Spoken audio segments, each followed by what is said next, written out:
What's up, you guys? Welcome to The Imagination. I'm your host, Emma. And first of all, I just want to let everybody know that it's been a year of podcasting. Last week was episode 52 for me. And I just want to thank you guys all from the bottom of my heart for tuning in, helping this show grow, and just all the support that you give. I didn't realize when I first started this how many people would care. So since I've done a year of podcasting, today is going to be the first episode of what I'm going to call season 2. And I'm so honored to bring a past guest that I've had on before that was one of my most popular guests. I've had the most requests for her to come back on than any of my other guests. And she's been on one time before where we told her story. I encourage you all before or after this to go listen to that. It was a really compelling episode and a lot of people tuned in for it. And this time around, I'm bringing her back and we're going to cover some other topics that I think will be of value to you and to everybody listening. And it'll give you a lot of information that you can take yourself and go ahead and educate other people. And as you'll see, it's kind of seasonal. We're going to talk about some things that are going on this time of year also with holidays. So my guest today is Lisa Meister. Lisa, if you guys aren't familiar with her, she is an SRA and occult survivor.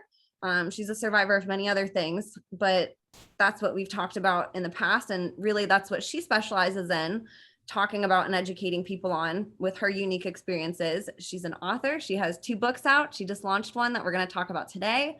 She's a podcast host. She is a mama bear, just an amazing woman. She's a wife, and she's a victor. I know that that's a word she's trying to use more, so I'm going to get in the habit of using it a little bit more. But Lisa's a victor in every single aspect of her life and just an inspiration to me. And I'm really excited to have her on. So Lisa, thank you so much for being here with me today. I am always honored. Emma, happy birthday. 1 year. That is amazing. Oh my gosh, I can't believe it. I didn't even think about it while I was editing it, and I'm getting ready to post it. And I'm like, wait, it's episode 52. That means that I've been doing this a whole year. So man, I can't believe how fast it's gone by and how much I've learned. And I'm sure, having a podcast, and for people listening, Lisa's podcast, Only God Rescued Me, you guys should go subscribe to that. But you really do. It's like you bring people on and you expect that you're going to maybe learn a little bit, but that you're going to be educating other people. But I learned so much from all of you that come on and the different ways that you explain things and your different experiences. And I'm sure you feel the same way too. Absolutely. It's not easy either. You're taking on what the stories are, you're shouldering them. You're thinking about it and trying to understand how people survived what they went through. And because you're talking to them, they become your friend. And then you care about them. How are they doing? I haven't seen them on Instagram for a while. Are they okay? And knowing that they may not be. So you are doing incredible work and you're putting out there our stories. And I appreciate you so much because you don't have to do that. You don't have to care. It's a lot easier to turn your eyes away because of the emotional turmoil that it takes to take on the stories. So you are a courageous woman, and I am so proud of you. I'm so happy to be your friend and to know. I feel the same way. It's an honor to get to share your stories. People ask me that sometimes, like, is that heavy for you? And yeah, it is. But I was heavy not knowing this. And I know that not having truth in your life is a heaviness in itself. So being able to just understand how the world works and knowing too, I didn't experience this. I have the easy job of listening, and it's not easy to hear. And I do care about all of you so much. It's beyond heartbreaking for me to process these stories as I'm hearing them from you and to just picture these children going through this and even adults, but at the same time, it's an interesting concept, as you know, on your podcast. Most other podcasts, you talk about just the happiest things in people's life. And it's a good conversation. There's a lot to learn about successes, just as there are about really hard things. But I think that there's such a value in connecting about the hard things in life, because not everybody has good days all the time. And sometimes those conversations can feel superficial to people. And I think that there's such a beauty in connecting over the hard things that we've gone through in life and saying, hey, I'm human. It's okay if you're not making $1 million or have a successful business or, bought a Ferrari and have a private jet. Like, we all struggle and suffer, and there's beauty in connecting over that instead of just making it this perfect Instagram culture where I can only show up and talk to somebody, or I'm only going to be acknowledged if my story meets this criteria of being a success and having millions of dollars and a jet. It's real. This is something that 100% of people go through, are hard times. Well, it's very easy to think it's important what you look like, what you're eating, what your income is, how you're jet setting, but those are not things that are going to bring joy and happiness, because if they did, there would be a lot more happy people. I think you're talking about what's real. Life's hard. I don't care who you are, life is hard. And learning how to through the hard things and to get past them and beyond them and to heal from them, that's where life gets real. And that's where you can look at the beauty of the blue sky and go, oh, look at that. That is just gorgeous. And you take that moment in, and that brings you this spark of life, and that's where things are real. And I look at some of these Instagram things and they just make me really tired. The cooking, the makeup, or look at wear this hat and then you'll be gorgeous, and I know people are into that, and it makes me sad watching it. It just makes me feel really down. And it's not like I'm into sad things, although I'm sure people around me believe that. But to me, it's like, can we move past the sad? Can we heal the sad? Can we live life with peace and with understanding of what's real and what's not, and move past that? And I think we can. And by talking about it in your podcast, I believe that helps people to be able to find that in the midst of whatever it is that they're going through, even if it may not be as severe as your guests. Everybody has rough stuff that they got to get past. Exactly. And I think it helps make people more comfortable bringing those conversations to the table and saying, gosh, more people than I thought have gone through really horrible things. And these are normal looking people that have businesses and write books. Who in my life could be struggling or suffering that I just take for granted every day, and have a perfect conversation with them and never dive a little bit deeper and below the surface. Right. And I think that's what I like about giving, talks at churches or testimonies or podcasts and stuff, because then people come to me and say, I've never told anybody this, but this happened to me. And they've literally never told anybody their entire life. And you can just see the power that it still has on them, where if you express it and you start talking about it, then you can start dealing with it and moving past. So even if their story isn't the same as mine, they still have tragic things that need to be discussed and talked to, and they need to be heard and have a voice, and everybody should have that. Absolutely. Oh my gosh. And you've been such an inspiration, like watching you do all these things. I'm fascinated in victors and survivors that show up and are able to be on a podcast and talk about it and write books about it. Because I know people that have gone through very little trauma in their life and they can't even get up off the couch. They're debilitated by it, and we all get like that sometimes. That's part of the human condition and experience. But man, going through and seeing people like you who have gone through just unthinkable and unfathomable things, be able to sit on the other side and stand in front of a crowd and educate them and make a difference like that. What a difference from point A, where you were and grew up, to where you are now, and how you've been able to, like you said, take what happened to you, process it, and then have this healing path where now you can educate people and be their inspiration and create a difference in the world from your experience, instead of letting it fester and eat you alive and stop your life in its tracks, which you'd have every right to do. Like, that would be justified.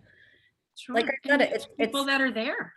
Yeah. And they should not feel shame about that at all. They are seriously responding to the nasty things that happen to them, and that's a normal response. And I was there. I mean, I'm 52. I started this journey when I was 29, as far as remembering. Before that, I always had emotional problems. Like, I was falling apart, didn't know why. There's a lot of things that were going on in my life. But when I was 29 and then it hit, I mean, I'm 20 some years out from that now, but it was day after day after day crying on the couch. I remember crawling to the kitchen trying to get lunch for my kids. I mean, I really went through it. It's not like, oh yeah, that happened to me. Look where I am now. I'm just so happy.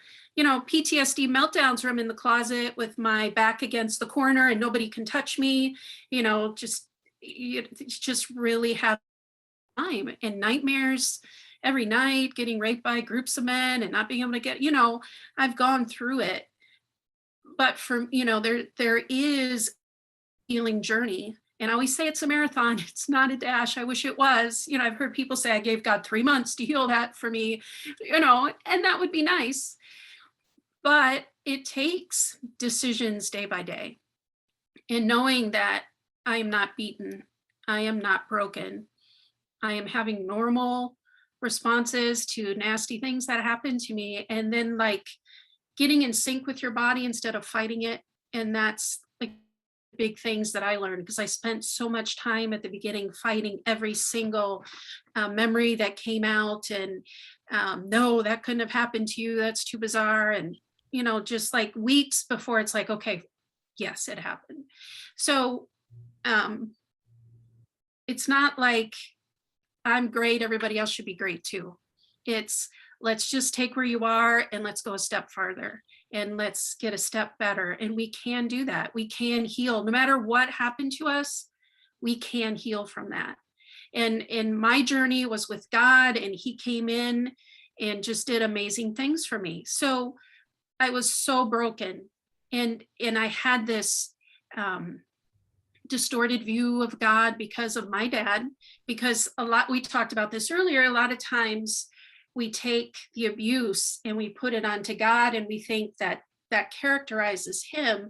So like my dad, I was never good enough. I was convinced I'd get to heaven because I'm saved. I will get there, but just barely. And then God's going to tell me all the things I did wrong.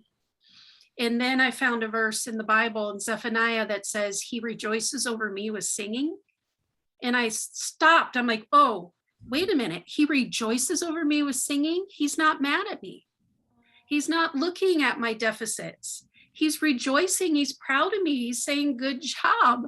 Like, that's not my dad. That's my perfect heavenly father. And that's amazing, and it just changed my life. And just, little pieces and things through the years that just set me free. It's like the chains of SRA just kind of being let go one by one.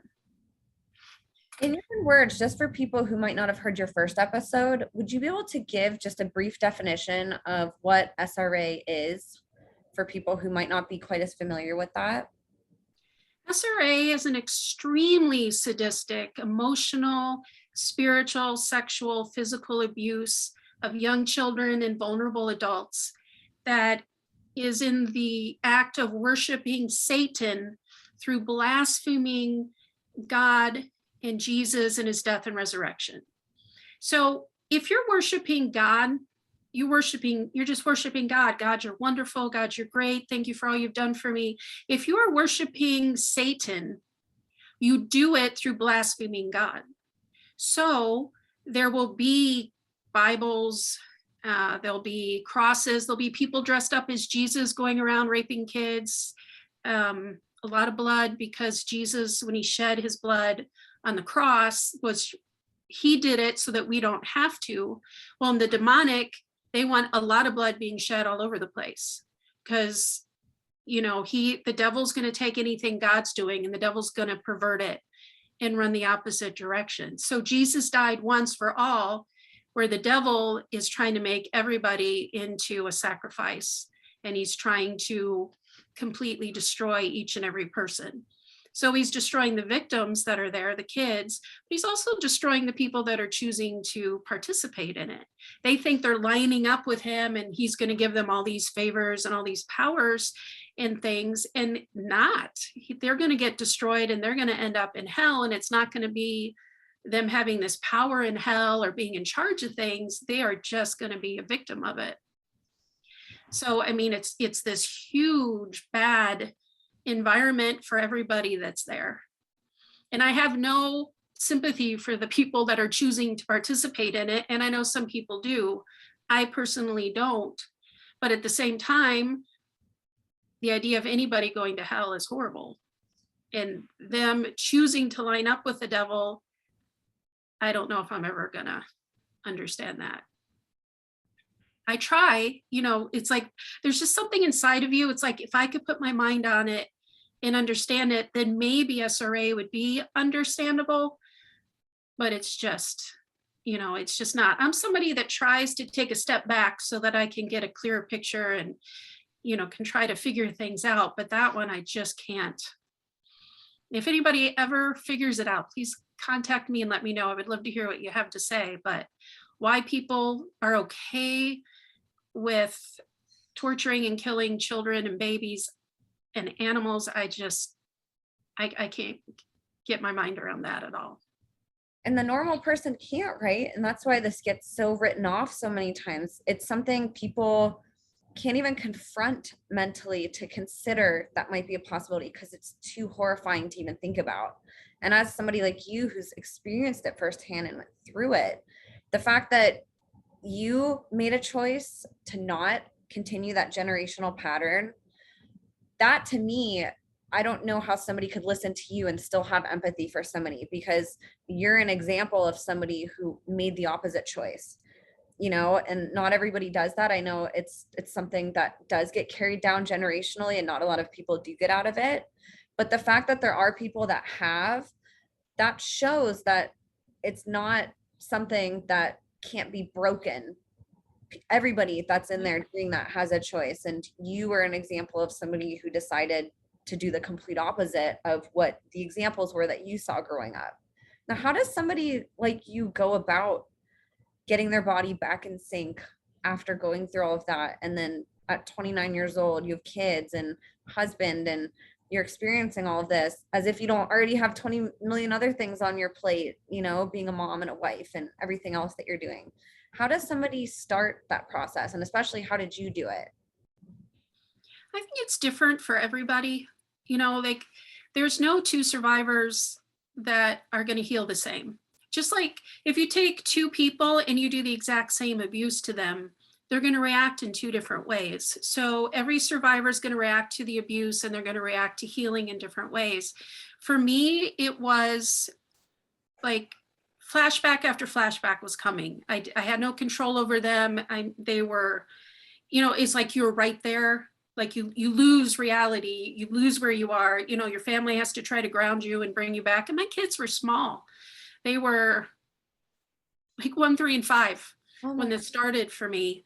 So they didn't know what was going on. They didn't know what was going on. My husband had to go to work every day. I'm crying on the couch. Like, oh my gosh. They were running amok. I was so worried someone was going to come and take them from me because I could not take care of them very well. Changing diapers, trying to get food. It was a very difficult process. So we just kind of mucked through it as best we could. And I was fighting the flashback so hard. Come on, Lisa, there's no way this could happen to you, because the rituals are so out there crazy. And because as a child, you're being drugged. And then, so that distorts what you're seeing and how you're understanding things. And then there's a huge level of smoke and mirrors where they can make things appear that they're happening, even when they're not. Like they do these surgeries on you where you really feel like they're putting a bomb inside of you, or, and that's not really happening, but they really put you in a lot of pain and suffering, and they can produce blood and all sorts of stuff where you think that it really has. So when you're as an adult looking at these things, it's like, I am just cracking up. There's no way this could be real. I have crossed over into crazy. And then a lot of people don't believe us, because then we're trying to explain through the drug haze and being a child and the smoke and mirrors, and it's not going to make a lot of sense. And so people oh, you are crazy. And then they're not going to listen to you. And then we become these adults where no one's going to believe us, and most people don't. And then we're kind of stuck. So looking at them myself and seeing these flashbacks, and the way the flashback would go for me was some intense, horrendous pain would hit me. That would make no sense. And I would be there for several days in excruciating pain, not knowing, like, how could they have hurt that? Like once I had a ring of burn inside my vaginal area, just like a ring of it. I'm like, what, what in the world would even cause that? And then a few days later, a flashback would hit that would perfectly explain the pain that I was having. So in this flashback, I lived in northern Michigan. We had a lot of snow, we had a lot of icicles, and we were outside in this cabin area, and they took an icicle, broke it off, inverted it, and put it inside of me. I'm like, that explains that ring of burn, where there was nothing I could come up with. I mean, like, how would you explain that? I mean, you're just blank. It's like, I don't know what explains it. And then all of a sudden, so it was too perfect.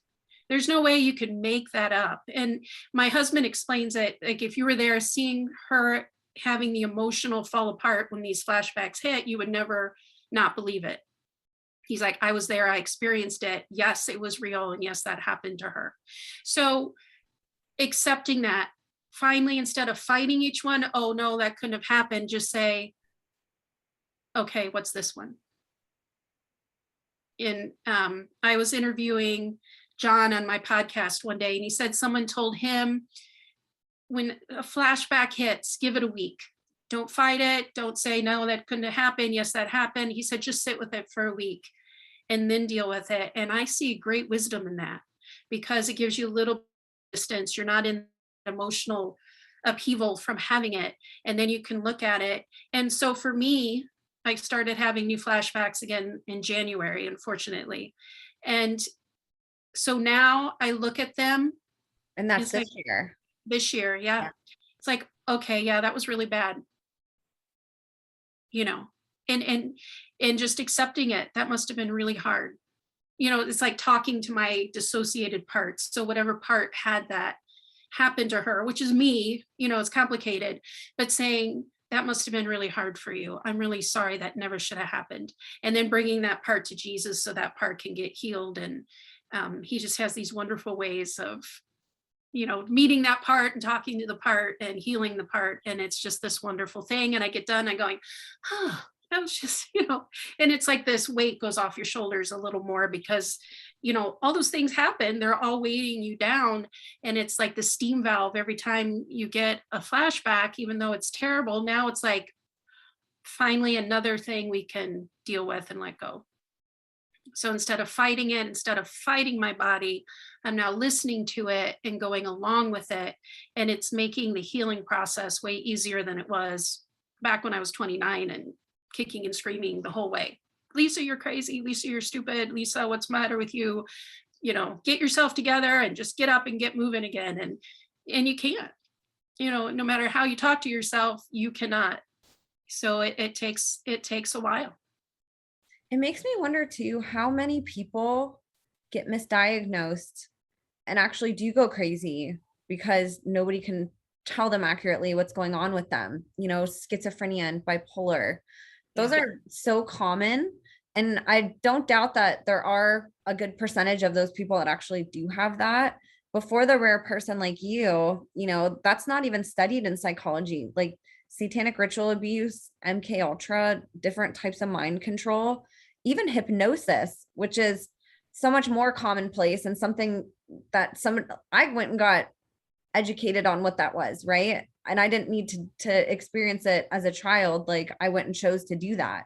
And it's interesting that these things can be so healing to understand and to have a bird's eye view on, but they're just completely stripped away of any medical text. And in these institutions that people go study 6, 8, 10 years, and that's never brought up one time that, hey, you might have a patient that could come in and has this. So I think too, it's easy to blame therapists at the same time, and they can go do their own research. A lot of them too choose not to look beyond what their text says, right? But it's really the fault of how the system's built. It's designed to ignore victors like you who have these stories, and it's propagated in movies like it's fictional.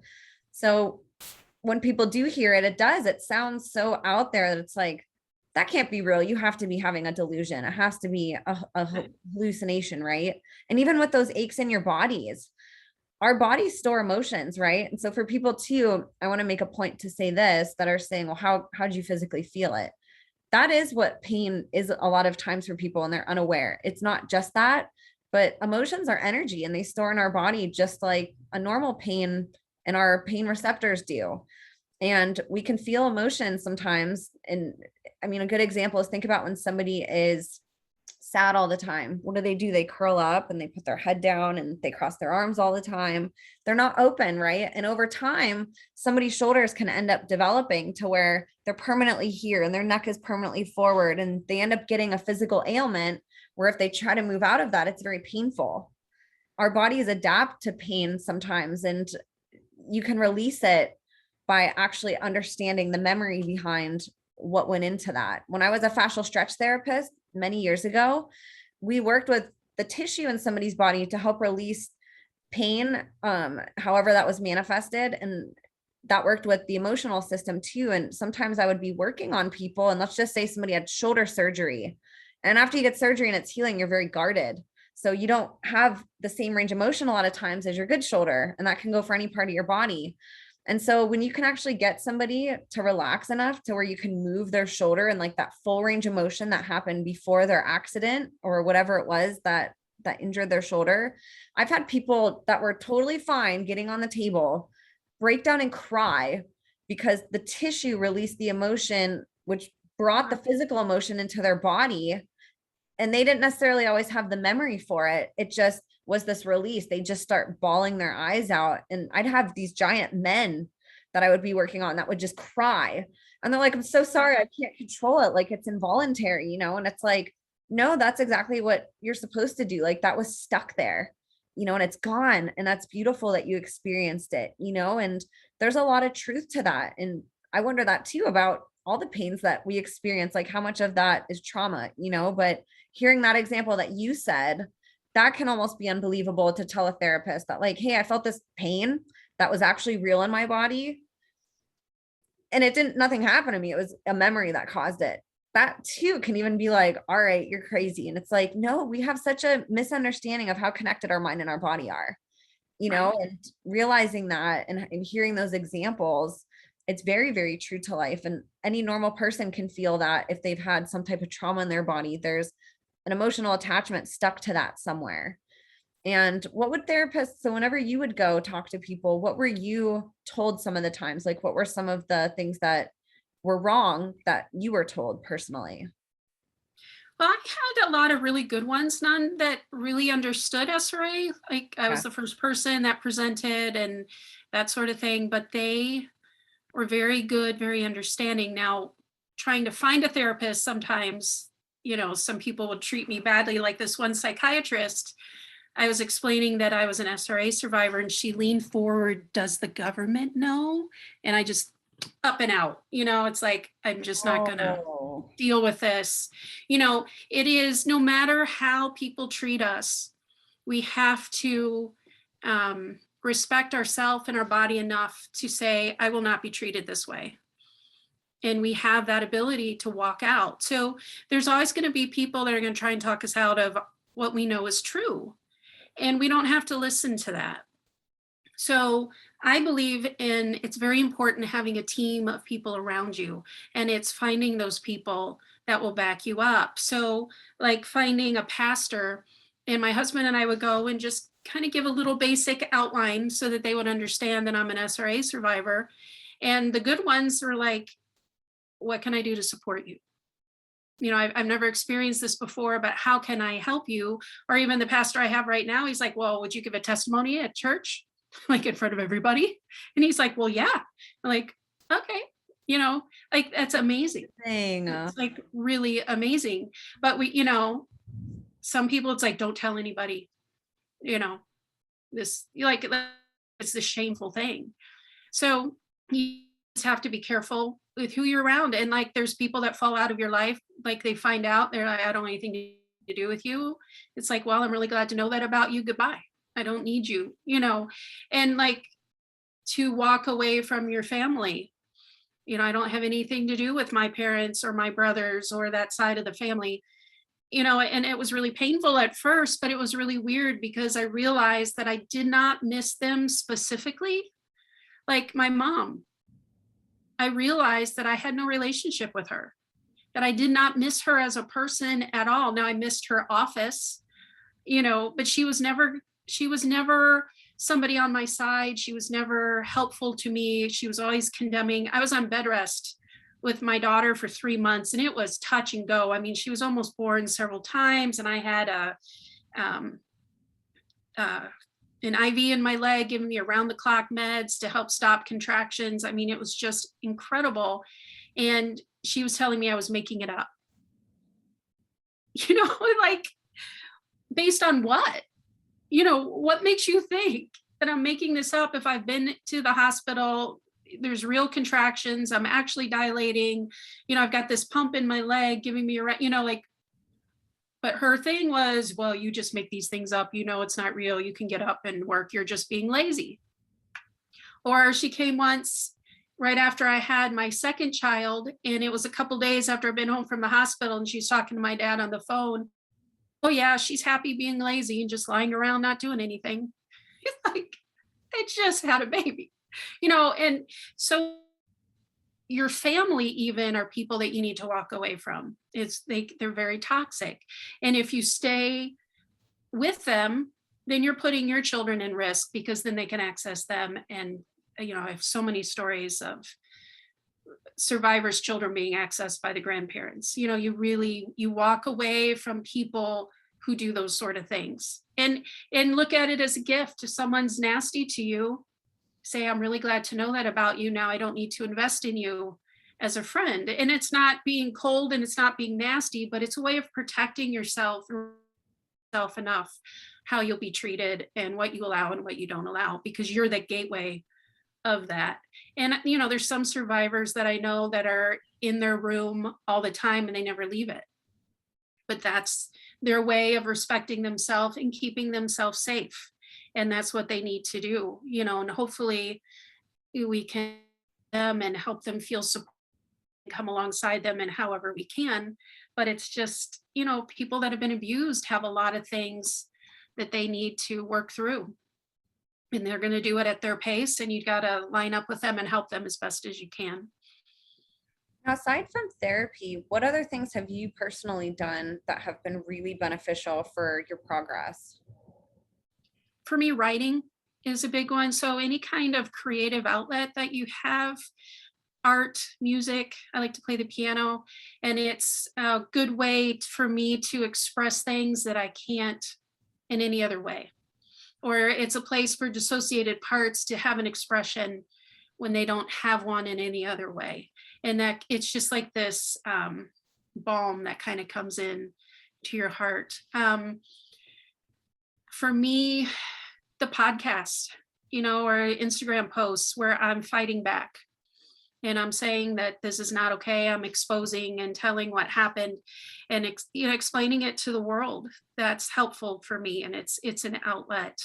Going for walks. I love going for walks. My husband will go to the, there's no mountains around here, but hills or woodlands or wherever we can, and just get away and enjoy nature. I've got a pond by the side of my house. There's a blue heron that comes, sitting and watching, I've named him Harry, and, he and I have conversations, and it's just wonderful. Or, just enjoying the world that God has given me, and just really for me, relishing in having a perfect dad in God. He's my daddy God, and just being able to trust him, and he does everything exactly the way I need it done.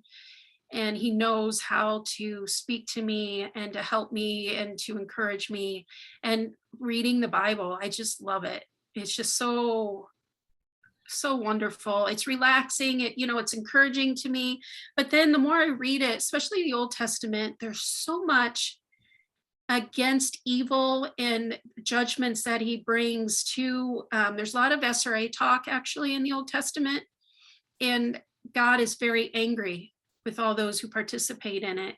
And there's judgments that he'll pull out for those that are responsible for these sort of things. And that's even comforting to me, that he's not okay with these he's not okay with trauma. He's not okay with people that are purposely hurting other people, or he's not okay with people that are lining up with the devil and whatever witchcraft and rituals and voodoo and spells and, incantations, whatever they're doing. He's not okay with it. And they may seem like they're getting away with it down here, but they're not. It's like, what do we get on this world? Maybe 80, 90 years if we're lucky. The pandemic, maybe not so many, but the devil may have them for that amount of time, and he may be giving them money.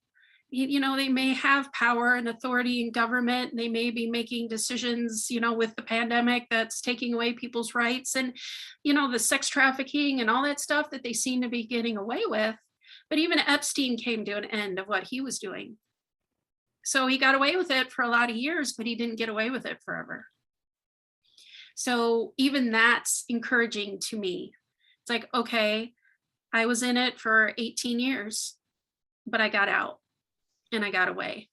I'm talking to a survivor. She was in it till she was 40 before she could get out, but she got away and she's living her life. The devil hurts us, but he can't do it forever. There is a point where the people that are doing these things are going to stand before God for what they did to us. And that's just really helps me that it's not okay. Because otherwise you feel like, oh, they get away with it. They got a lot of money doing it. Nothing ever happened to them. But it's like, no, only for a while. Epstein, how much money did he have? Oh my gosh. How much did he get away with? All the time, all over the place, but there is an end. So you said, even if people don't ever get caught in their whole life and they die at 90 years old and it goes to the grave with them, it stops at the grave. They still have to go face Jesus and face God after that, and so that can be really comforting too. I think just realizing that even if somebody here isn't penalized in this life, the afterlife for them is not going to be ideal for them at all. Well, it will be ideal for them, but that's not something that anybody wants to experience, what they're going to have to live forever with. Right. Yeah. And it's not worth whatever they got.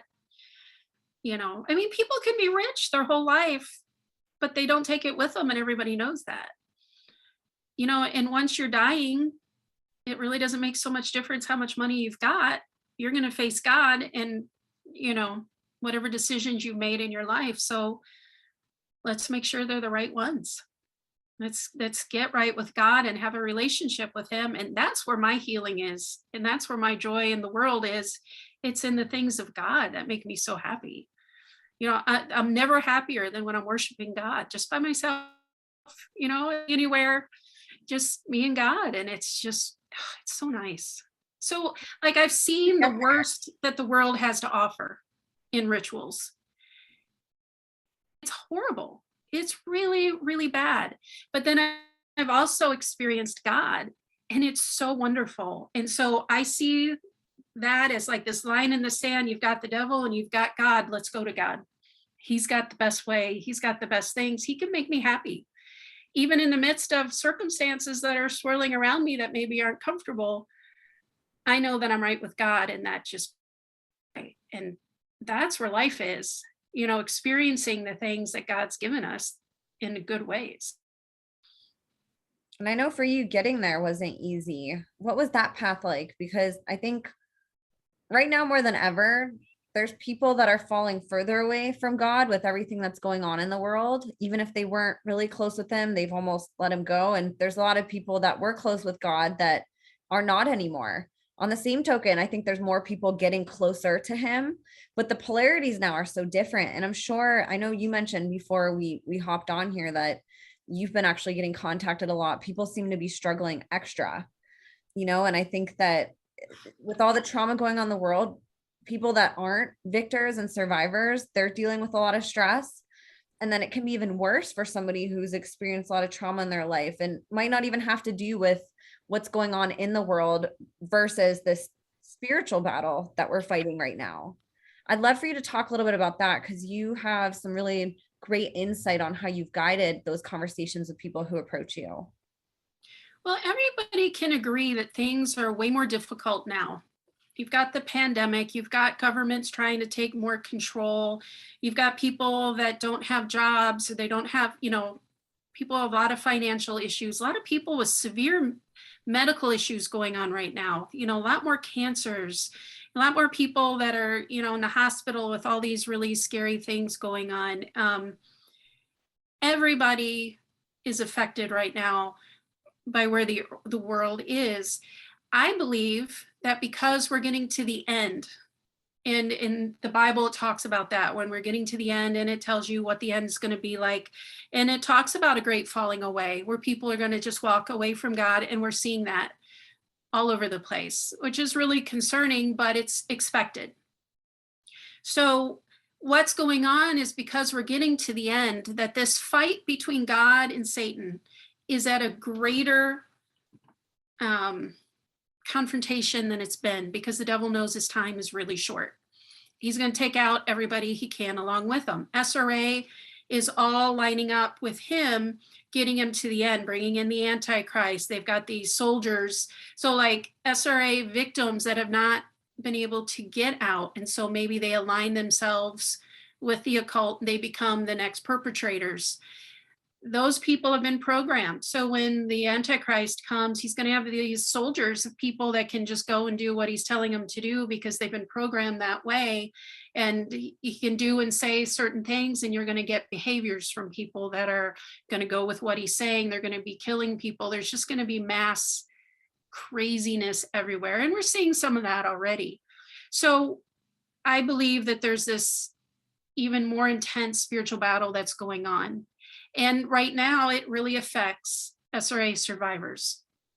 So I have so many people contact, they're just really tormented by demons right now, more so than ever, aren't able to get away from it, people needing deliverance just at a really high level right now.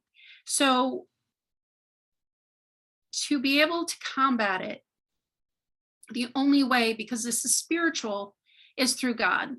So you got to get as close to God as you can get. So that includes salvation, accepting Jesus as your savior. He died on the cross, he rose again, and that you're going to live for him and you're going to live for God. And then understanding that God is not like your personal dad.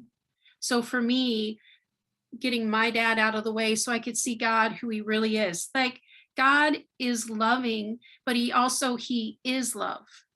So that means he only reflects love to me. He's never crabby. Like, I love my husband, but sometimes I'm crabby. Sometimes I've said really mean things to him, which I feel really bad about, but I don't always reflect love to him. Well, God will only reflect love to me. Now, he might say, hey, Lisa, you need to change in this area, and correct me, but he doesn't do it in this nasty way like my earthly dad did. He was just nasty, horrible, nasty guy. God's not like that. So I get as close to him as I can get. I read the Bible, I pray, I go to church, I do what I can to talk to people around me about God. I love talking about, what I just read in the Bible. I just read in Malachi, and God comes and he puts his foot on the high place and it melts. Now, the high places in the Old Testament is where they went to sacrifice kids to foreign gods, to Molech, to all the gods that they did, Tophet. And so if he comes and he puts his foot there and it melts, that means he's going to get rid of all the SRA places. And he's going to take them out. It's like, yes, that's wonderful. So I get excited about that sort of stuff. So people around me, I'm sure, get really tired of hearing all the SRA references I find in the Bible, but they're like all over the place, which to me says this has been an ongoing problem between God and the devil going all the way back to Babylon. So we get close to God because that's where safety is. Where God is, the devil cannot be working, right? He can't. He doesn't have enough power. So the closer we get to God, the more we can align ourselves with God. The devil can't get in. We get this hedge of protection. Psalm 91 talks about angels surrounding us, keeping us in all our ways, lifting us up lest we dash our foot against the stone. That means we're protected. I had a tornado come to my house one day. It came to my front door, stopped, went around and went off. So it's like angels there protecting. There's no reason it didn't take my house out. other than we have angels that will protect us. And we do spiritually as well. So if they're doing witchcraft, if they're doing voodoo dolls, whatever it is that they're doing against us, and Halloween is coming up, they do a lot of rituals that are attacking survivors that are trying to get free. So we have that protection that we can call in, and that any curses, we send them back. Lord, I just rebuke these curses and just send them back from where they came from. In Jesus' name, we call in that hedge of protection, and whoever's doing it, just stop them so that they won't be doing this anymore. And we pray that way. And the survivors need to understand that God's on their side, that he's bigger than whatever demonic thing that was put against them. God's bigger than that, and that he will protect them. But you got to kind of love them into that, because their experience has been that I haven't been protected.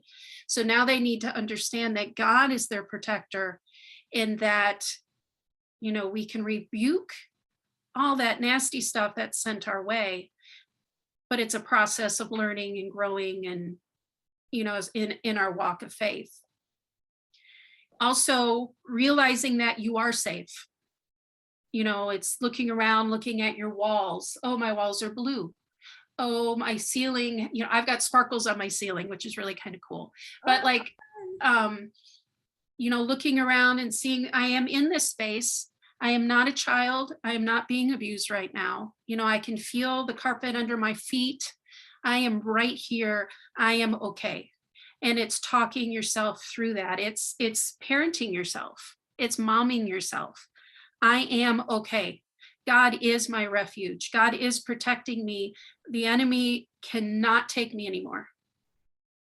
And just talking yourself through those hard times, that the panic that survivors go through at night. It gets dark, they're alone, there's nobody to talk to, and the enemy just starts attacking them. But it's in those spaces, putting on worship music, getting out your Bible and going over a verse of protection. God is here. He is with me. I am not a child. I am not being abused. I am okay. And really accepting that as truth, because it is. You are okay. You're an adult now. You can protect yourself. When you're a child, you didn't have that. And the parents that God had given you to protect you, or the grandparents or the uncle, whoever it was that put you in it, they chose to not do their God-given responsibility of keeping you safe. But you're an adult, and that's your job. And I don't go around any demonic things. So then we get to Halloween, which really irritates me to no end, because there's so many people that celebrate it and think, oh, it's just candy and it's just masks. Just let the kids have fun. What's the matter with you? But it's not. It's the celebration of everything demonic, and everybody knows that, because what's the iconography of it? It's the gore, it's the demonic, it's the Grim Reaper robes, which is exactly what or the devil people costumes. Yeah, it's exactly what they do. It's the exact things that are part of the rituals. And now it's everywhere because people are decorating with it. Skeletons, they kill people.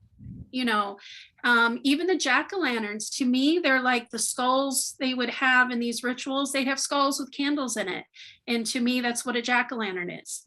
So it's very, very triggering to survivors. And it's very scary for the little kids that are going through it, because I was a kid going through that.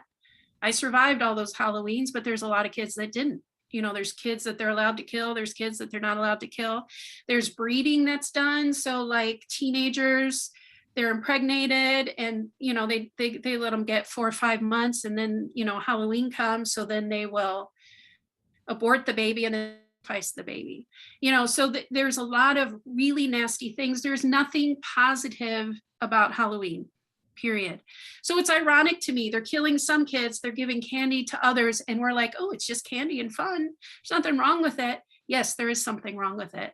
So if you are taking your kids around trick-or-treating, or you're, doing the candy and the costumes, or even the stuff that they do at churches, trunk or treats, we're giving an alternative, but it's still doing the same stuff. You're still doing elements of candy. You're still doing elements of dressing up. It is still participating in it. Don't do it. Do not do it. Have nothing to do with it. Just let the demonic know, and let the people who are participating in it know, I refuse to line up with you. I refuse to line up with what you're doing. I'm going to do it God's way. And make that line in the sand and be willing to stand it. It's like, okay, I might look stupid to everybody. I don't care, because it's the right thing to do. Just like with you doing your podcast, there's a lot of people that disagree with what you're doing, but you're saying, I'm doing the right thing and I'm going to stand by it. It's exactly the same thing. We have that ability to stand up. We have that ability to make a stand and let everybody see it. And it's not that hard to turn your light off on Halloween and not have anybody come to your house. And they know that person doesn't participate in Halloween. And that's always been really interesting to me.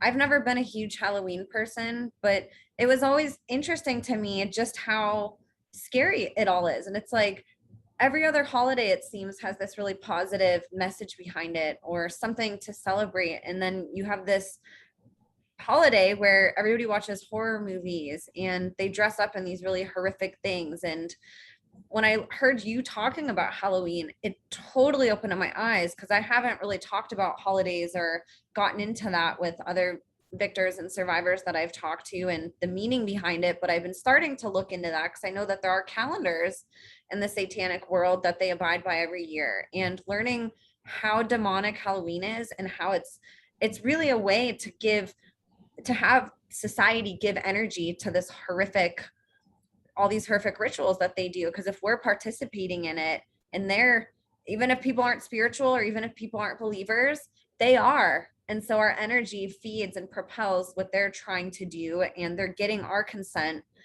and our participation in something that is so horrific. And even learning about horror movies, I think it was either you or a guest on your podcast that mentioned that even horror movies really are mocking, and that's really what Halloween does. It mocks rituals and what these children actually go through. And there's costumes and maybe it's robes, but there's still something that people are wearing in a ritual. There's masks that are worn, and we're doing that too. So I can only imagine how horrifying that is for children that are actually going through this, to be like, gosh, I'm so happy I'm out of my house. And then they go out on the town and there's all these people wearing all these scary things, and they turn on the TV and there's scary movies playing. And I can't even imagine how triggering that has to be. And it's something that people aren't even aware to be empathetic of, which I think is the worst part, right? Like, we're taught that this is a fun celebration. Girls get dressed up in these cute outfits and they go out and get drunk, and people party and have good times. And it's not even brought into our consciousness the other side of the coin, and what a lot of other people are going through during this time, and that we're not able to be there for them because we don't even know that we need to be. Right. Well, at a church, they had the youth pastor speak, and his title was Ghost Stories. And he was talking about the Holy Spirit, and that's where he went with it. But it was so hard for me walking in there knowing that that's what we're talking about. So my husband and I sat in the back row in case we needed to leave. But, we got through, his talk of, oh, Casper, the, friendly ghost, and we used to watch this and that, and, Scooby-Doo and that sort of stuff. And so I had to sit through that to get to where, he started talking about the Holy Spirit, and I didn't appreciate that. It's like, why are we doing this in a church? I know you think it's, oh, this is seasonal related and isn't this great, but for survivors, it's just hard. I had to make a decision. Do I go sit there or do I leave? And it put me in this dilemma that I'm not happy about. So, going into stores, every store is just incredible right now. It's everywhere. It's in your face. You can't get through the store without seeing it. I don't like being put in that position. So I had to start dealing with it by going into those stores, and Grim Reaper are the hardest. So it was walking up to them and forcing myself to stare at it. And this was my mental process. It's not real.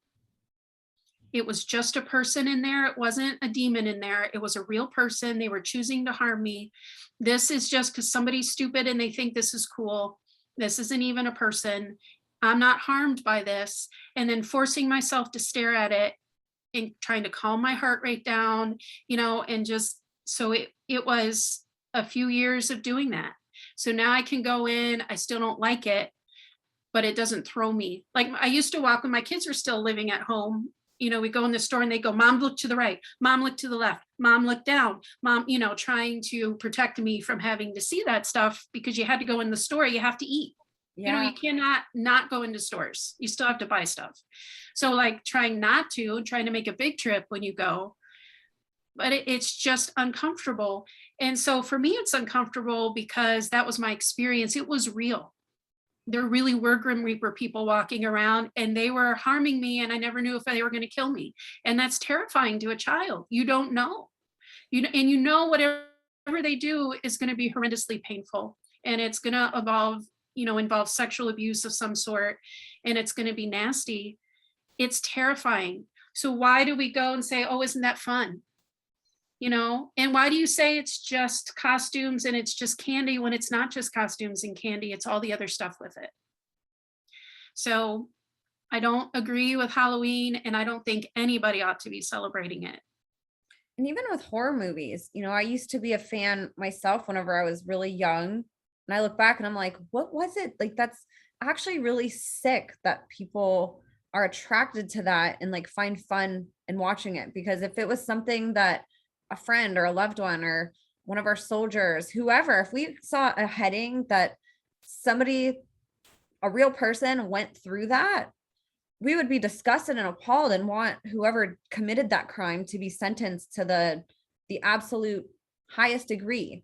But yet we pay and we make those movies number one at the box office, and it's really torture porn. And like how you or your guest said on your podcast, it's actually really mocking what actually happens in rituals, a lot of those movies. And that completely blew my mind because I hadn't even ever considered that, and just to think that some of this could be based or is based on almost normalizing and again, giving energy to the demonic.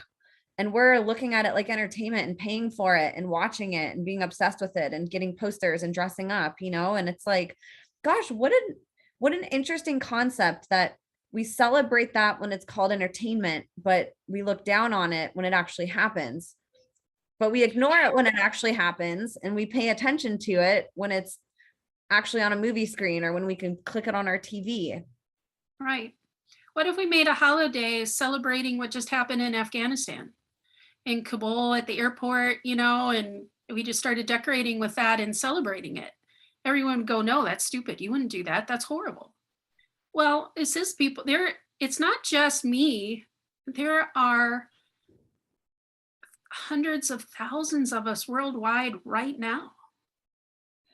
I have contacted by people from so many countries, and their stories are almost identical to mine. It's not just somebody's coming up with this, but it's all of our stories are so similar. It's scary. But it's because the devil just, he's not that creative. He does the same thing over and over and over again, and has been, back in the Old Testament, they were putting their kids through the fire. They were sacrificing them there too. It's the same thing throughout all of time, because that's what the devil does. And that is the most evil that he can get anybody to do is in those rituals.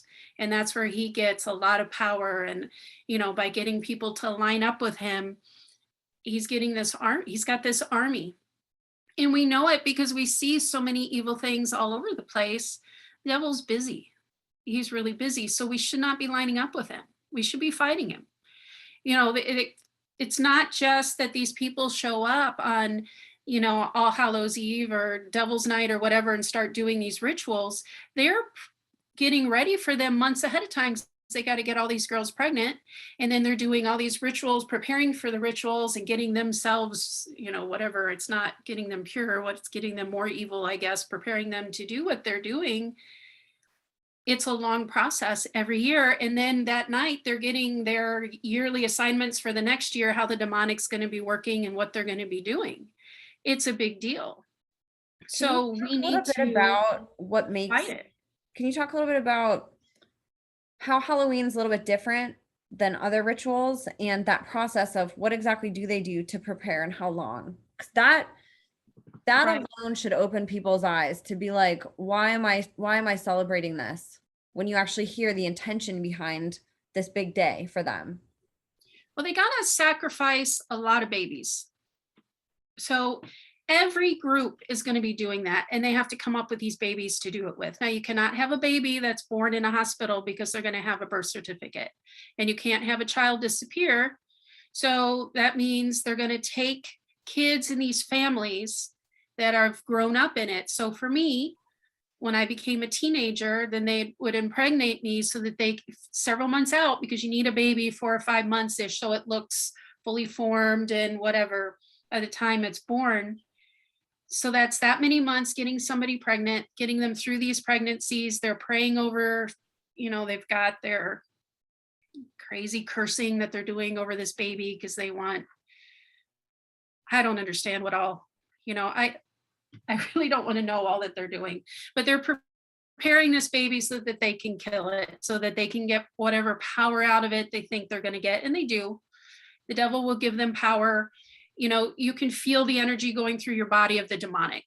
So like if you're someplace and all of a sudden your hair sticking up like something's really creepy, that's some kind of demonic power that you're feeling. So it's a real thing. So, they're getting demonic energy from, making this girl go through labor and having this baby, killing the baby, or making the mom kill the baby, which is horrendous. They're doing really bad things to get this power. So it's months preparing everybody. This is your job. This is what you're going to do. This is how you're going to do it. They have their chanting that they've got to have ahead of time. A lot of times it's in other languages, or it's in some kind of demonic sounding something. I don't know how they do it really. So all that stuff is being prepared, and they know the rituals, they know the curses that they're speaking, the spells they're casting, and everybody knows witches have all sorts of really weird ingredients for the spells. My husband and I went into this coffee shop in town. Felt really weird when we walked in. It's like something just feels creepy, and there was like palm reading on the side going on, and then they had actual ingredients for the spells that they do, like really odd stuff for sale around this coffee shop. It was a witch's coven place. I mean, it was weird. And they even had like this witch's picture on the wall, some witch society in that area, and everybody knows that part of town is pretty witchy in general. There's just a lot of it, witches in that area, Irvington, Indianapolis. So like we walked right into the middle of it. And so a friend of mine said, well, did you drink the coffee? And I'm like, well, sure I did. I prayed over it. I broke any curses off of it. I drank the coffee. Not a big deal, because it doesn't scare me, because God is bigger, and he's given us power, and he's given us authority. We can break that. So, that stuff exists. It is out there, and they have to get all those ingredients ahead of time. And they have to, it like Christmas, we spend time, we get a tree, we get ornaments, we get gifts that we're going to give people. We're going through the Christmas story, reading it with our family about Jesus being born, and, going back into some of the scriptures in the Old Testament that was foreshadowing Jesus coming, and celebrating Jesus. Now, some people disagree, you shouldn't celebrate the tree and all that stuff, whatever, but we're celebrating Jesus. And we prepare for that. And it's the same thing with the demonic. They're preparing for Halloween, because Halloween is this huge spiritual holiday for them. Is it the biggest spiritual holiday of the year too? Yeah, it's one of the top 3 for them. But that's when they're getting their direction for the next year. So that's really important for them. And do kidnappings from children outside of the occult go up during that month too? Is that part of the preparation? Yes, and especially from the foster system. So we get 800,000 kids a year disappear. A lot of them are out of the foster system, and we never get closure for those kids. They're never found, ever. So where do they go? They're, a lot of them are being killed. A lot of them are getting into the sex traffic nowadays, and getting sent around the world. But yeah, in satanic rituals, a lot of them are being killed. Oh my gosh. Are there other holidays? I know Halloween is the obvious one that, hey, we're celebrating. You can tell just by what we're dressed as and what we focus on that this is demonic. Are there any holidays that people look at as a good thing and it's not as visible that it could possibly be evil? Are there other holidays that have these demonic meanings behind it?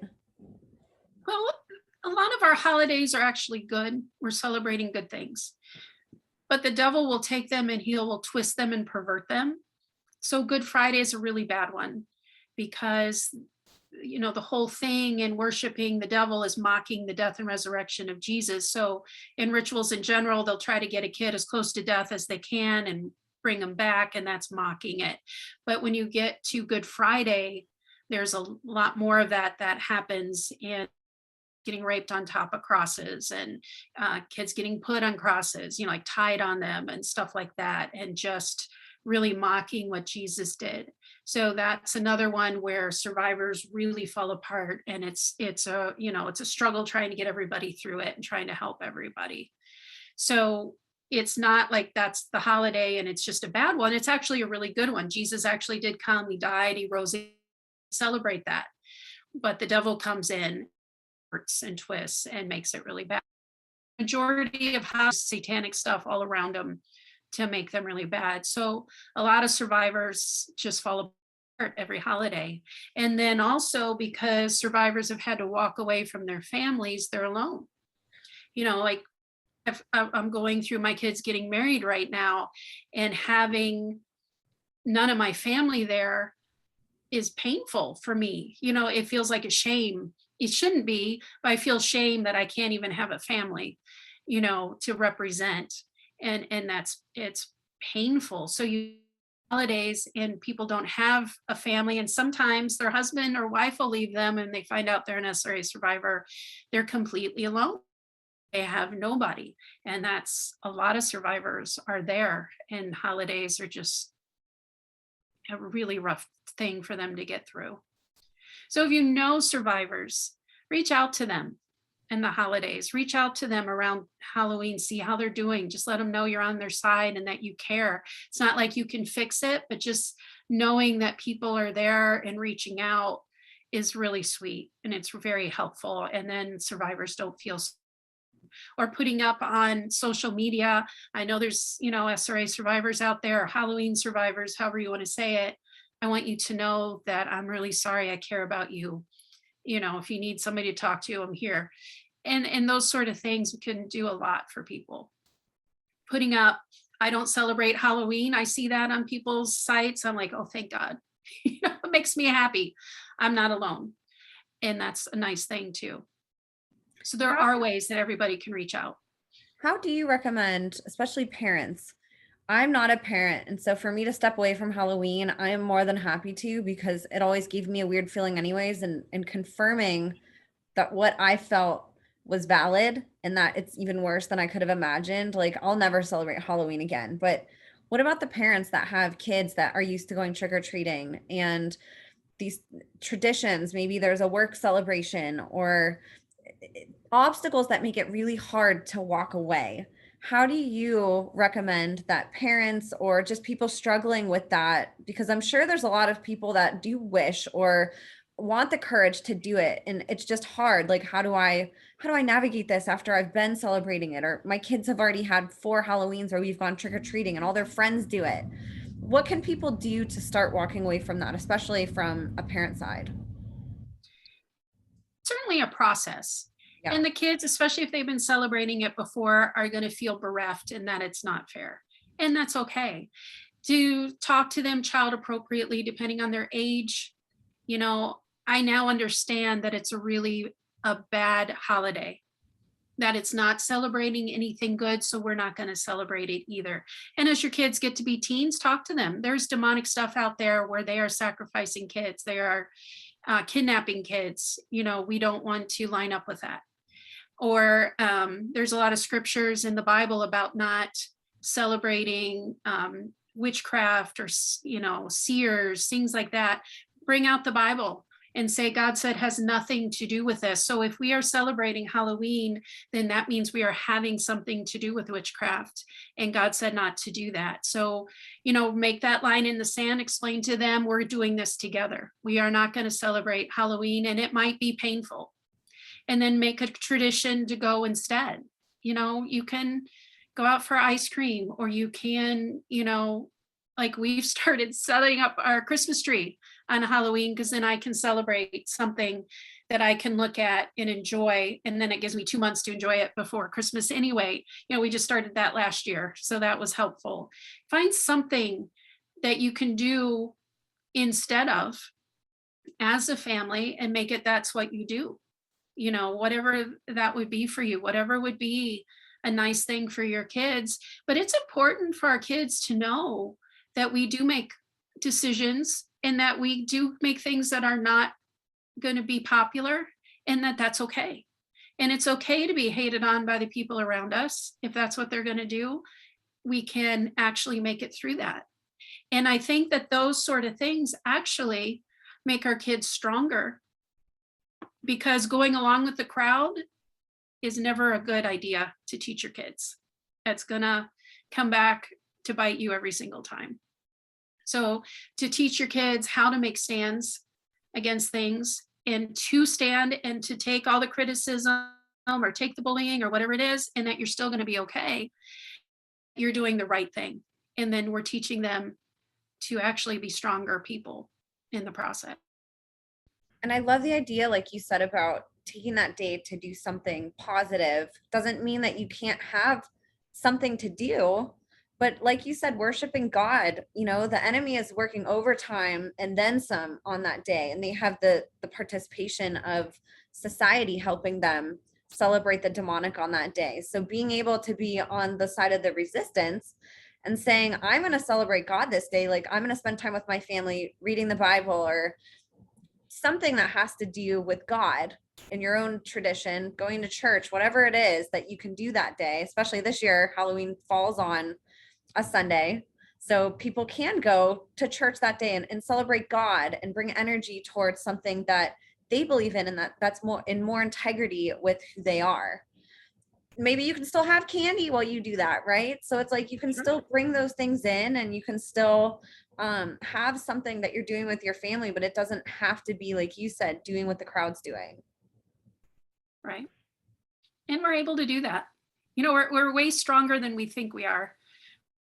Our kids are way stronger than them credit for, but we got to teach them how. And this is a great opportunity to do it. Great opportunity for adults too. I've already had three of my friends that they don't study all this stuff as much as me, but they support me. They know that it's happening. They're not as invested in it as me. So they're cheering me on and going, hey, I love what you're doing, and I've actually sent a couple of people your podcast that you did on Halloween. And I had a personal talk with another friend that I just had the opportunity to talk to about it. All three of those people said that they're not going to celebrate Halloween anymore. Oh, and wow. so I think too that it's amazing for adults what we can do, talking about this candidly and just saying, hey, you don't understand what actually happens on this day. You've been conditioned to think that it's this fun thing to celebrate, but like, here's the side of the story that you didn't know.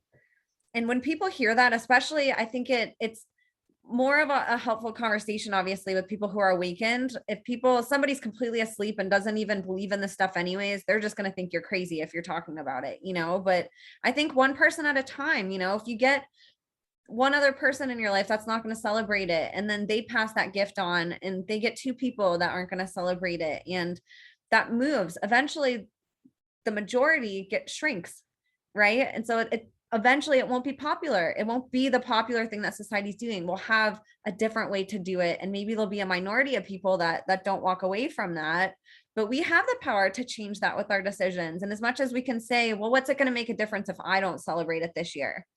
Yeah, but what if you go share that with somebody else that you trust and they make that choice, and then you create a ripple, and it might not even happen in our generation, but what if 2 generations from now, our kids don't at all celebrate it, and it's not something that's even in schools anymore. It's not something that is widely celebrated on a grand scale. Like, we can make that change over time, even if it's not immediate. It takes one person to break that cycle generationally of what you've been taught, and then to try to pass that gift on. And it's this subject, I think, for people who understand that it's happening, it's not a hard thing to convince people to pull away from, versus like Christmas. Somebody could say, well, wait a minute, that holiday seems like it's great. Like, we're celebrating Jesus, right?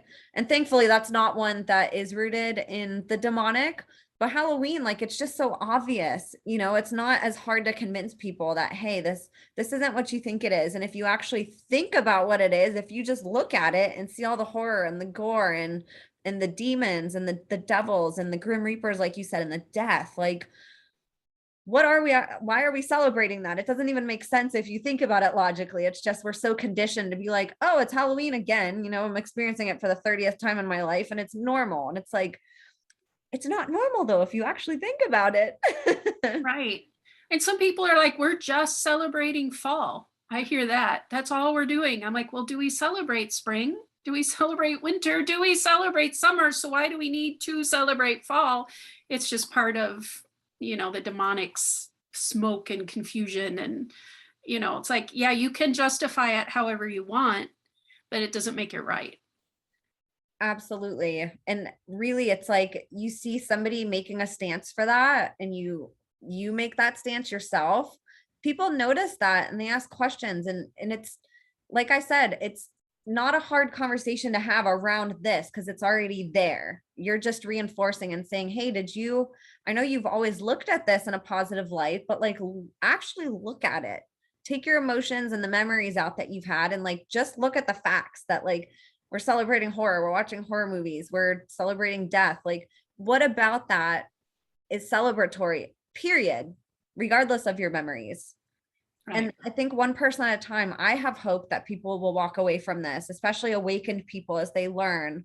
I think that there'll be a movement as this spreads and as more, podcasts like this and the episode that you made and going on the Save Our Children podcast and other survivors speaking about this. I think one person at a time, we're going to start to see a movement of people saying, why did I ever celebrate that? I'm not going to anymore. And then that also gives hope for people with kids, because then you might not be the isolated one anymore. You'll have groups that will slowly start to walk away that you can do different traditions with, or have the kids go play or read Bible verses, whatever it is, cook, do something that's serving God and serving your family and still bringing you close, just not what everybody else is doing. And I think you'll find stronger families. Because when you start as a family having causes and having understanding and having a strong walk with God, you're creating a healthy dynamic in your family. Because if you were really just somebody that's going along with the crowd because that's the easy thing to do, then you really don't have a strong family. And then you have very wishy-washy people who can't stand up for anything.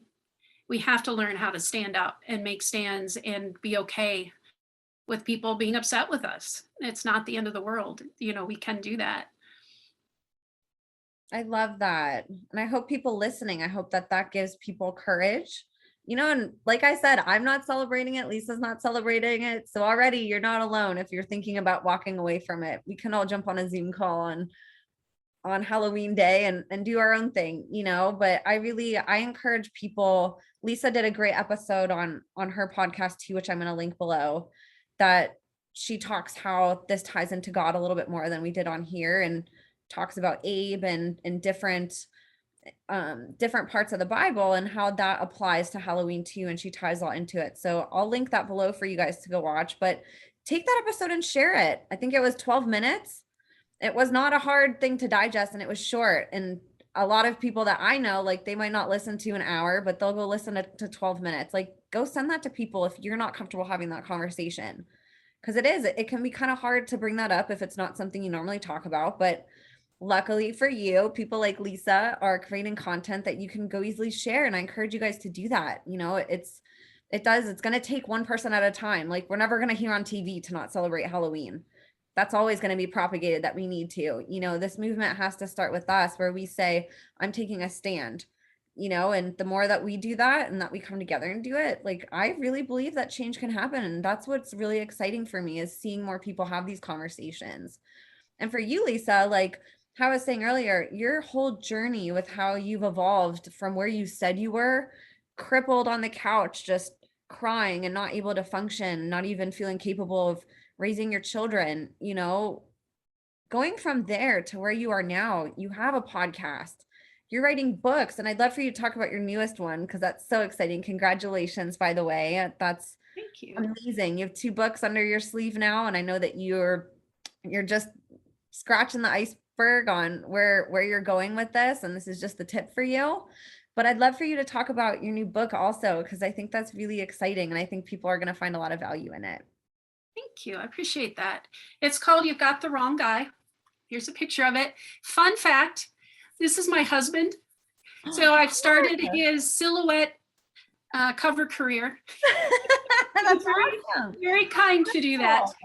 But it's about people that misunderstand God because of the trauma that they've been through. A lot of times they think bad things that happen to them are because God allowed it. So like SRA happened to me, and some people say to me, aren't you glad that God allowed that so you can be where you are now? It's like, number one, no, that was never God's design for me. That was my parents' decision. They went against what God, their job was to protect me and keep me safe. They chose instead to put me in the worst place you can possibly put a child, is in rituals. That was their decision. So people think that God's allowable will means that he's lining up with it. And if you believe that, really what you're saying is then God is in cahoots with the devil with everything that's going on. And that's absolutely not true. God's total will was Eden. Adam and Eve were there. Everything was perfect. Everything was provided for. There was peace, safety. And then the devil came through with the snake and brought in this question, well, God doesn't want you to eat of this apple because he knows you'll be like him. So then he started questioning God's integrity, and that was enough to confuse Adam and Eve. So they sinned. They got kicked out of God's will, and then they got into the devil's will. And so that's where we are now. The devil's considered the prince of this world, and he has a lot of authority here. He tricks people, and then he's tricking them again by saying, well, God didn't stop it, therefore he wanted it. And then people don't trust God. And I have found that there's a lot of people that they really don't know God's integrity and who he is. And then they're putting what the devil's doing onto God and saying it's God's fault. So you've got the wrong guy. Is if something evil happened to you, you should be mad at the devil, not at God. God's the one that comes in, delivers us, heals us. He sets us free. He wants us to have peace that passes understanding. He wants us to be able to sleep without nightmares. You know, he wants us to be able to enjoy this beautiful world that he created for us. We were talking earlier about how he cloaked the world in greens and blues because those are calming colors for us. He didn't have to do that. He could have put red and bright yellow. And then we would have always been like, just shaking and like this. But God is really a good God. And he sent Jesus to save us all and to heal us and to protect us and to get us to a good place. And that's what God did in my life. The devil was out to destroy me. God was out to set me free and put me into a good place. And so that's what the premise of this book is about. So let's understand what the devil's doing. Let's understand what God's doing. And then let's get as close to God as we possibly can get, because that's where safety is. And that's where good things are. And that's where the joy of life is. And I've gotten to a place where I'm pretty happy, very much at peace, and can enjoy my days, and that's because I can understand the line in the sand. John 10:10 says, the thief, which is the devil, comes to kill, steal, and destroy. So if you see killing, stealing, and destroying, that's of the devil. It says, but I have come, this is Jesus talking, that you may have life and have it more abundantly. So the things of life and of goodness, that's all God's construct. And that's the way he intended for it to be in the first place. So understanding that helps you to understand what's happening in your life, to evaluate it. Say, okay, is this of the devil or is this of God? If it's the devil, let's get rid of it. Let's kick it out. Let's heal from it. And if it's God, then let's get as close to him as we can get, because that's the good place to be. Now, what for you, because I know everybody's a little bit different, what was your first step that you can recall taking when you started to have those fears towards God? Because especially for ritual abuse survivors, your idea of God was incorporated invertedly into what you went through. So you were brought up with Jesus and God, but the way that it was presented to you, how do you trust right? That has to be really hard for somebody who's been through what you did. Like, how do I trust God after your whole image of what you were brought up to believe that he was actually wasn't, right? And because Right. you're learning it inverted. So Right. what was your first step in rebuilding that trust and getting over that fear that you initially had when seeking God out? So the demonic in the rituals is very complicated because they pull in Christian things and then they twist it in really bad ways. So one thing my dad was I was never good enough. So I excelled at everything I did. I was all conference shortstop for my softball team in high school. And he said if I'd been on a real team, I wouldn't have even made it. I was valedictorian. He said if you'd been in a real school, you would not have done that. And it was, just no matter what it was, there was a reason why it wasn't good. So I took that over to God as well. I'll get to heaven, but just maybe. But then I think I said it before, when he rejoices over me with singing, he's happy with me. I am okay. And so I had to move my dad out of the way so that I could see that God accepts me as I am. And that because Jesus died for me, for my sins, to forgive me, that means that taking everything I've done wrong and gotten rid of it as far as God's concerned. So God sees me as perfect and I'm okay with God. And then I can rejoice in that. I don't have to perform for God. He doesn't love me because I did X, Y, and Z, or, because I did this right or that right. He just loves me just because I am, just because he made me, he made you, and he rejoices in that. He's like, oh, Emma, you're so wonderful. Look at you, and that doesn't mean that we're still doing wrong things and we need to improve and work to do right. We still do that because we love him. But because I have that relationship, I was able to be safe there. And when you're an SRA survivor, everything is about safety. I need to feel safe. And knowing that I am safe with God, that Eden was what he had for me, that he didn't want anything bad. And to this day, if something bad happens to me, like let's say I get sick, that's not what he wants for me. And I know that. So then I can pray and believe in healing. So now some people go, well, God wanted you sick because he wanted to teach you something. It's like, no, there's no scriptures that back that up. He says, by Jesus' stripes, you were healed. He says, I sent my word and healed them. He said, I'll put none of these diseases upon you, for I am the Lord that heals you. So there's all these scriptures that are rich that say the opposite of that and that tell me who God really is. So for me, it's reveling in that relationship and in that world that God has given me. So even though I still have storms, there's still things that come that I have to fight against, and it's still difficult. Doesn't mean my life's easy, but it means I have a place to go to when life is hard. And that's what's made all the difference for me. So going from crying on the couch every day, terrified, sleep, being awake during the night, keeping an eye on all my kids' doors so that nobody came in to take them, he got me from there to, Lisa, it's okay. I'm taking care of you. I've got your kids. It talks about angels keeping us safe and calling them in. Lord, you said there's angels around my kids. I call that in. I thank you for that. And then I can sleep because I know God's watching over them. And now I've got grandkids. God is watching over them. And I can take comfort in that. And it doesn't mean that life's easy, but it means that life is doable when I have God with me in it. So because of SRA, it's given me this understanding of God at a fundamental level that I can see the difference of what God's doing and what the devil's doing. And because I don't have that crossover and that confusion, I can who God actually really is. And that he really is trustworthy. He really is safe. He really has good things for me, and he wants good, and he didn't want any of those negative things to happen to me. Did not want SRA for me at all on any level. Now he's used it to heal me, to set me free, and he's given me this platform now to be able to talk about him, which is amazing, but it doesn't mean that he lined up with the devil, hey, let's do these horrible things to Lisa. No, he's pure, he wouldn't do that. And I like that about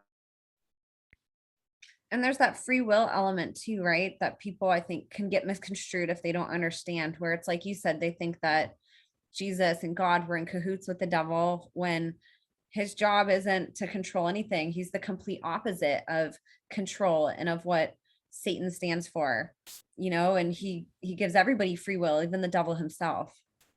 Right. And my parents had that free will and they chose to go the devil's way. And, I don't understand it at all. It was a bad decision. Each one of us will stand before God on the decisions that we make. We can do better. We don't have our parents did, no matter what our parents did wrong. And all of us, I made mistakes with my kids too, and I expect them to do better. It's like when they start realizing the mistakes that I made, good, do better for your kids. I expect that.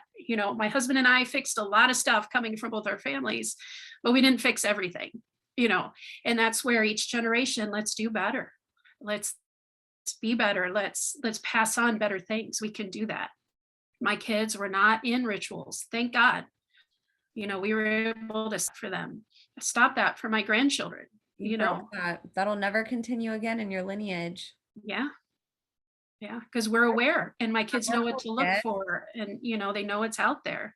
Oh my gosh. And from what your immediate family, nobody left, right? You were the one that had to leave and isolate yourself. So, it is rare that people leave, and it's just, that can be with anything. You stopped something generational that was so traumatic, and it would have been so traumatic if you would have continued to carry that down generations.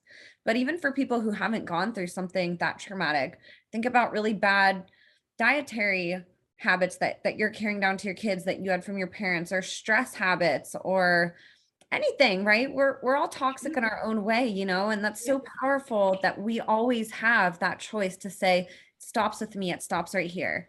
It might have gone on forever, but this is where it stops.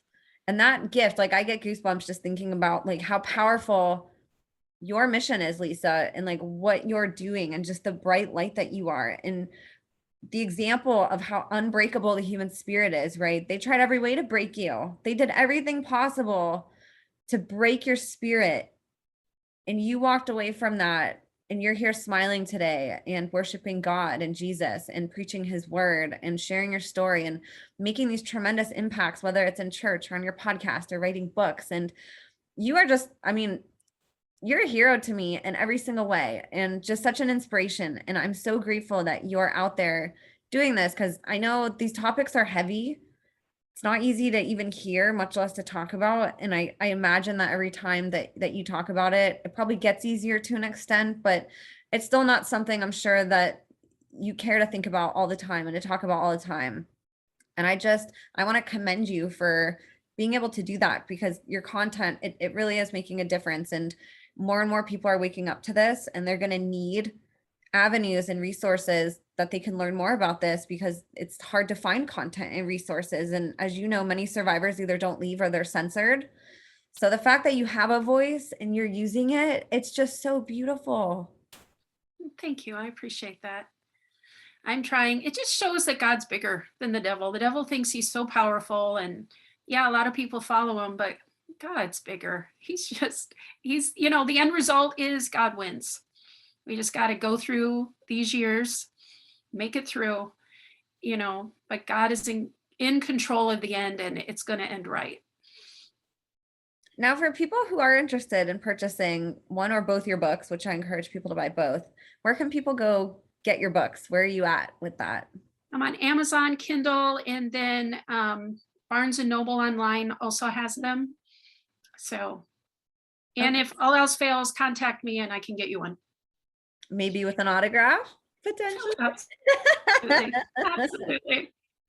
I'm going to have all of that linked below. So for people who do want to support, just go in the show notes and I'll link up Kindle and Amazon, which I think are on the same platform. Isn't Kindle with Amazon? Yeah. Yes. You guys can purchase one or the other or both.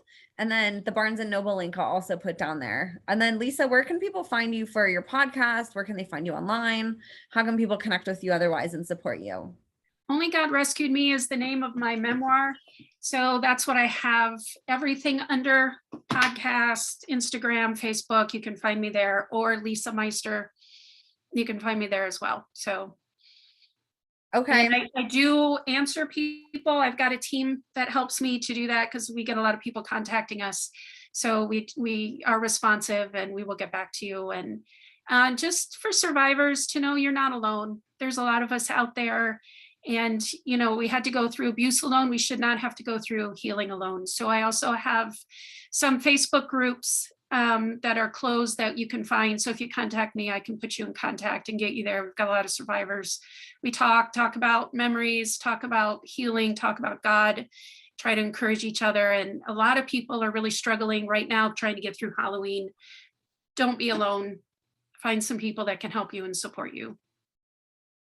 Thank you so much, Lisa. You're such a bright light, and it's always awesome to connect with you. I know I haven't even personally talked to you in a little bit, so this just felt like I got to get caught up on your life. And I appreciate you coming on here and being my first episode of my second season. What an honor to have you here today. And I know people are going to find so much tremendous value. So just thank you for taking the time to come on here today.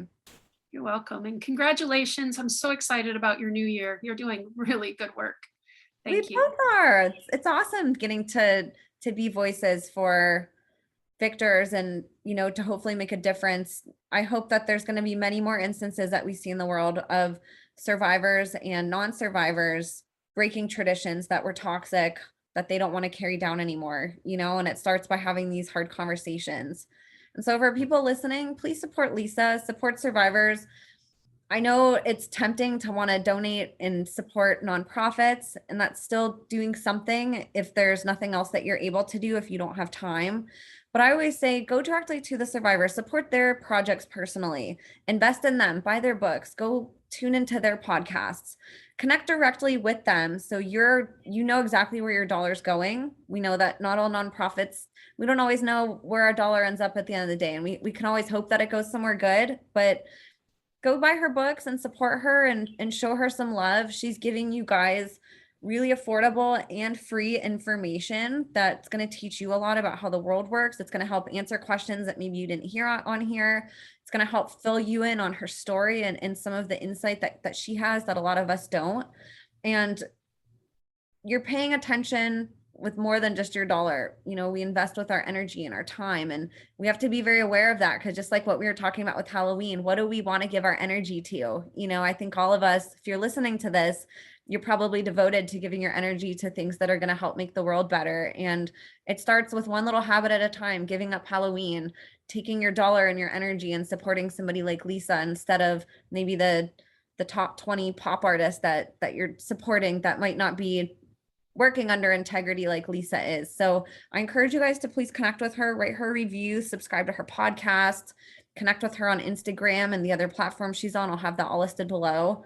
And do the same for us. This is a small podcast too, and it helps getting the word out. I don't have the same, I guess, ability to do things like monetize with this. Like, I'll never be able to do that with this podcast. I'm never going to be featured anywhere because of the material that I'm talking about. And it's not about that for me, but it makes it really hard for a message like what I'm trying to spread on here and what Lisa is. We're always going to be put to the bottom of the barrel with who these platforms are willing to help promote and help support. So your support goes a long way with sharing and subscribing and writing reviews. And if you guys find value in this, I hope that you'll do that with Lisa and I's podcast, and that you'll share it with your friends so we can help get the word out of these hard conversations.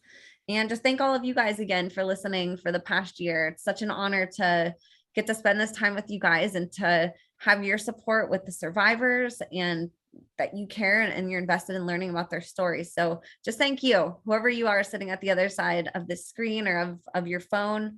Thank you guys for being here and supporting too. And Lisa, I can't wait to connect with you again. We'll have to bring you on another time, maybe sooner than the amount of time that we've gone on last time, because you're so insightful and awesome to talk to. So congratulations on your new book. Congratulations on your podcast that you've been doing now. It's almost been a year for you too. In March, you said, right? Yeah. Hard to believe. So you're almost there too. We're going to have a celebration for you too. So just congratulations on everything you're doing too. I couldn't be more proud of you. Thank you. I appreciate you. Thank you so much for joining, Lisa. Thank you guys for listening, and we will see you guys next week.